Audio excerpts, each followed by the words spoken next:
Have you ever pondered the genesis of people's resistance in pre-colonial India? It's a tale steeped in history, one that began not out of a desire for power, but rather as a reaction to the hardships of the common man. This tale is a testament to the resilience and spirit of the Indian people, who were pushed to their limits but refused to surrender. In the early days, resistance was a common response to the high land revenue demands by the state. The hard attitudes of the officials and their corrupt practices were some of the significant factors that sparked the people's drive to stand against their rulers. This was a time when the people's voice was loud and their demands were clear.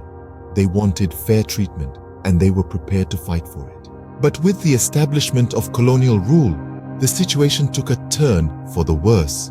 The colonial masters had no interest in the welfare of the Indian people. Their sole focus was on extracting as much revenue as possible. This disregard for the people's needs and grievances fueled the fires of resistance, and the people of India found themselves with no other choice but to take up arms and fight for their rights. The colonial law and judiciary did nothing to alleviate the situation.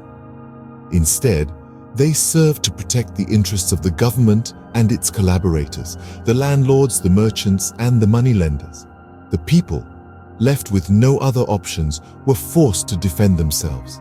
The tribal people, who lived in conditions not different from those in the mainland, were further angered by the encroachment of outsiders into their independent tribal polity. This intrusion into their lands and lives made them more aggrieved and led to an increase in violent resistance. In summary, the genesis of people's resistance in pre-colonial India was a result of a series of injustices perpetrated by the rulers and their officials.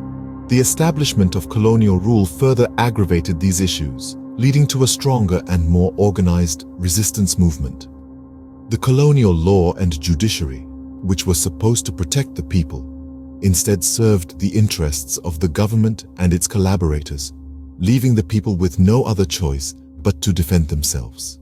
The tribal people, who were already living in difficult conditions, were further aggravated by the encroachment of outsiders into their lands. This led to a surge in violent resistance and set the stage for the eventual struggle for freedom.